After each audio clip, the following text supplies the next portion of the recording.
Hello दोस्तों, अगर आपके पास इस तरीके की प्लास्टिक की कैन है तो आज के बाद आपको रोज रोज पोछा लगाने की टेंशन भी नहीं होने वाली और खरीदने की भी टेंशन नहीं होने वाली है। जुगाड़ इतना बढ़िया होने वाला है, अगर आपने एक बार ये वीडियो देख ली तो आप तुरंत देखते ही बनाओगे। तो बनाना कैसे है, चलिए मैं आपको बताती हूँ। यहाँ पर मेरे पास एक प्लास्टिक की कैन रखी थी। काफ़ी टाइम से मैंने इसको संभाल के रखा हुआ था कि इमरजेंसी में काम आएगी। तो मेरे पास जो घर में मोप वाला पोछा होता है, बकेट वाला, तो वो मेरा हो चुका है खराब। मैं परेशान थी और हाथ से पोछा लगाना समझ लो मेरे बस की बात नहीं है दोस्तों। और ऐसा होता है ना, जब हम मोप वगैरह से पोछा लगाने लग जाते हैं तो हाथ से पोछा लगाने का मन नहीं करता है। थोड़ा अजीब सा लगता है, घिन सी लगती है। तो वही मेरे साथ सेम प्रॉब्लम हो रखी थी। मैंने सोचा चलो, जब तक मुझे नया पोछा मिलता है तब तक मैं घर पे बना लेती हूँ। लेकिन मैंने क्या किया दोस्तों, जब मैंने इसको बनाया ना, बनाने के बाद जब मैंने इसको इस्तेमाल कर लिया तो मैंने पूरा पक्का सोच लिया कि मैं मार्केट से खरीदूंगी नहीं, घर पे बनाऊंगी और इस्तेमाल करूंगी। क्योंकि घर पे बनाई हुई चीज़ें तो चलती भी बहुत ज़्यादा हैं। और फिर ऐसा होता है कि जब खराब हो जाए तब दोबारा से बना लो। अब यहाँ पर मैंने कैन को, यानी कि प्लास्टिक की जो ये कंट्री है, इसको मैंने अच्छे से काट लिया है। अब यहाँ पर इसका शेप आप अपने हिसाब से छोटा बड़ा रखिएगा। वैसे मेरे हिसाब से तो बड़ा ही रखिएगा, क्योंकि मेरे पास छोटी वाली ये कैन थी, तो भाई छोटा ही बनेगा मेरा। बड़ी कैन होती तो मज़ा ही आ जाता, यानी कि बहुत अच्छी बनती। अब यहाँ पर मैंने क्या किया, इसमें निशान लगाए हैं। देखिए, 2 निशान मैंने लगाए हैं। इसी तरीके से आपने भी लगाना है। और एक मैंने प्लास्टिक का ढक्कन लिया है, ये देखिए, जिसमें दवाई वगैरह देते हैं ना बच्चों को या फिर बड़ों के लिए भी आता है। ये माप होती है एक तरीके की। तो इसको मैंने ले लिया है। इसमें भी मैंने 2 निशान लगाए हैं। इसमें मैं हॉल करूँगी। लेकिन इसका जो ये बेस है, इसको मैं काट करके हटाने वाली हूँ। इसकी कोई ज़रूरत नहीं है फ़िलहाल, तो मैं इसको काट करके हटा देती हूँ। सारी चीज़ें घर में आपके मिल जाएँगी। बिल्कुल समझ लीजिए कबाड़ से जुगाड़ वाला हिसाब होने वाला है। फ्री फोकट का जुगाड़ है। अब यहाँ पर मैंने इसमें हॉल किए। हॉल करने के बाद देखिए, इस तरीके से हम इसको फिक्स करेंगे कुछ। अब यहाँ पर हम एक चूड़ी लेंगे। तो चूड़ी आप ये मेटल की जो होती है ना हमारे घर में, ये ले लीजिएगा। अगर मेटल की चूड़ी नहीं है तो आपके पास कोई तार है सिल्वर वगैरह का, या जैसा भी तार है, उससे आप अपना काम चला सकते हैं। अब इस चूड़ी को मैं ढक्कन में फिक्स करने वाली हूँ। देखिए दोस्तों, मैं इसको घूमने वाला पोछा बना रही हूँ, तो हमें ये वाला जो मतलब थोड़ा सा जुगाड़ करना ही पड़ेगा।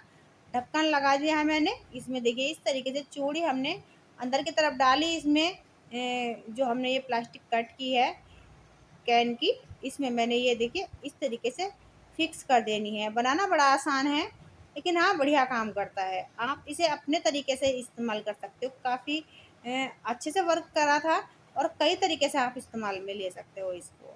आई होप यहाँ पर आपको ये समझ में आ रहा होगा, क्योंकि मैंने वीडियो काफ़ी स्पीड में कर दी है दोस्तों। अगर मैं वीडियो स्पीड में नहीं करती तो आपको बहुत ज़्यादा बोरिंग हो जाती और आप इतना लंबा वीडियो नहीं देख पाते। क्योंकि देखो, ये चीज़ें जब हम बनाते हैं तो थोड़ा-सा टाइम तो हमें लगता ही है। बट कोई नहीं, समझाने की पूरी कोशिश करूँगी। एक-एक स्टेप आपको अच्छे से समझ में आ जाएगा। अब यहाँ पर हमें लेना होगा कोई भी पुराना कपड़ा, लेकिन लेना कॉटन का ही है। तो यहाँ पर मेरा सूट था ये मैंने ले लिया है, कॉटन का है, प्योर एकदम। तो यहाँ पर इसको मैं फ़ोल्ड करने वाली हूँ। फ़ोल्ड करते समय आपको ध्यान रखना होगा, थोड़ा-सा मेज़रमेंट के हिसाब से आप इसकी फ़ोल्डिंग कीजिएगा। ऐसा नहीं कि आपने अपनी मर्ज़ी से फ़ोल्ड कर लिया, तो पहले नाप लीजिएगा। देखिए, अभी ये जो हमने ये पत्ती कट की है प्लास्टिक की, तो अब हम इस कुर्ती के कपड़े को जो हमने लिया है, इसको अच्छे से फ़ोल्ड करेंगे, यानी कि मेज़रमेंट के हिसाब से फ़ोल्ड कर लेंगे। देखिए, मैंने मेज़रमेंट ले लिया है, ताकि छोटा-बड़ा ना रहे, बाद में कोई दिक्कत वग़ैरह ना हो। अब यहाँ पर दोस्तों मैंने क्या किया, इसको अच्छे से फ़ोल्ड कर लिया, और देखिए नाप के भी देख लिया, तो नापने के बाद ही फिक्स एकदम बैठ रहा है। अब हम क्या करेंगे, यहाँ पर हमें चाहिए होगी लास्टिक। जी दोस्तों, हमें लास्टिक की ज़रूरत पड़ेगी। तो लास्टिक मेरे पास फ़िलहाल पतली वाली है। अगर आपके पास चौड़ी वाली इलास्टिक है ना, वो थोड़ी-सी ज़्यादा चौड़ी सी आती है ना, वो 1 डेढ़ इंच के करीब चौड़ी होती है, तो वो वाली आप थोड़ा-सा लीजिएगा। तो वो बड़े अच्छे से मज़बूती के साथ इसमें फ़िक्स हो जाती है और बड़े अच्छे से काम करती है। बट कोई नहीं, मेरे पास अभी फ़िलहाल ये थी तो मैंने इसी से काम चला लिया है। अब यहाँ पर दोस्तों हम क्या करेंगे, इसमें टाँके लगाएँगे। देखिए, सुई से आपको ये टाँके लगाने पड़ेंगे इसमें। यानी कि ये जो इलास्टिक है हमारे पास, इसको हम इसमें जॉइंट करेंगे। चाहे तो आप मशीन से भी लगा सकते हैं, बट मेरे हिसाब से तो हाथ से लगा लीजिएगा। क्योंकि मशीन से थोड़ा-सा ऐसा होता है ना, सुई वगैरह मुड़ सकती है, क्योंकि हमने 7-8 लेयर में इस कपड़े को फ़ोल्ड किया हुआ है।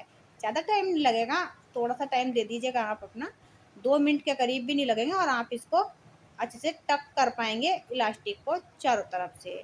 चारों तरफ से मैंने अच्छे से टक कर दिए। देखिए यहाँ पर ये बन करके तैयार हो चुका है।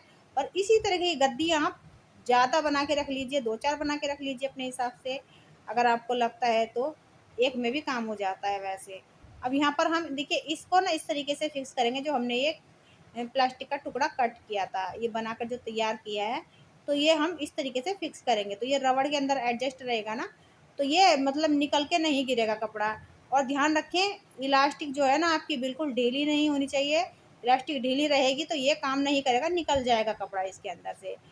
फिर आप कहोगे कि ये तो काम ही नहीं कर रहा, तो ध्यान रखें इलास्टिक को एकदम टाइट आपने रखना है, एकदम टाइट, जिससे कि ये जो प्लास्टिक है इसमें अच्छे से फिक्स रहे और ये निकले ना।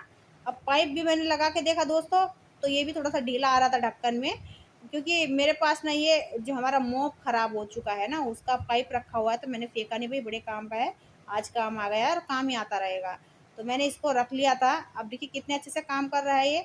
चाहे तो आप पंखे वगैरह से साफ कर सकते हैं, तो पंखा तो मेरे घर में इतना ऊंचाई पे है दोस्तों, मकान की ऊंचाई इतनी है कि भाई मैं तो बेड पे खड़ी होके भी इसको साफ नहीं कर पाती हूँ, मेरा हाथ नहीं जा पाता है।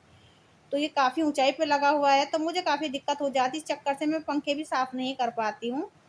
हस्बैंड की मदद लेनी पड़ती थी पंखे साफ करने के लिए, लेकिन अब मैं खुद से अकेले भी पंखे साफ कर पाऊंगी। देखिए कितने अच्छे से पंखे साफ हो रहे हैं।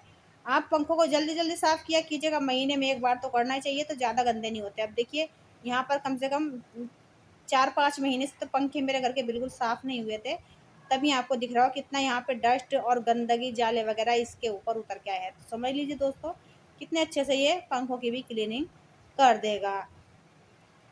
अब यहाँ पर अगर आपको लगाना है पोछा, तो देखिए इस तरीके से इस गद्दी को आप पानी में भिगो लीजिए, पानी में भिगो कर आप अच्छे से इसको निचोड़ दीजिए, एक्स्ट्रा पानी निकाल देना है आपने। और फिर आप क्या कीजिए इस तरीके से इसमें फिक्स कर दीजिए। देखिए पोछा आपका बड़े अच्छे से लगेगा। और मुझे तो बड़ा अच्छा लगा था जब मैं लगाती ना, खूब अच्छे से मैंने पोछा लगाया है इससे।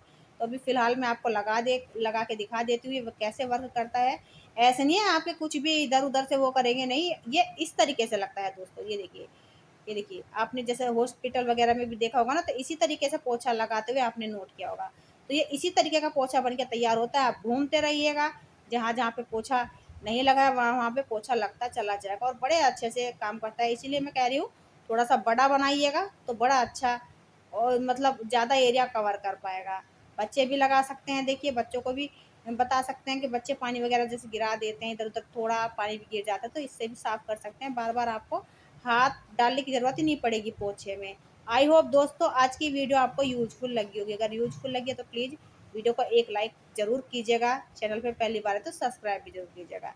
अब देखिए कितने अच्छे से यहाँ पर ये बाल वगैरह भी इसके ऊपर इकट्ठे हो गए हैं और कितनी धूल वगैरह भी आपको यहाँ पर दिख रही होगी। आगे दीजिए दोस्तों, फिर मिलूंगी नई वीडियो के साथ, तब तक के लिए बाय बाय।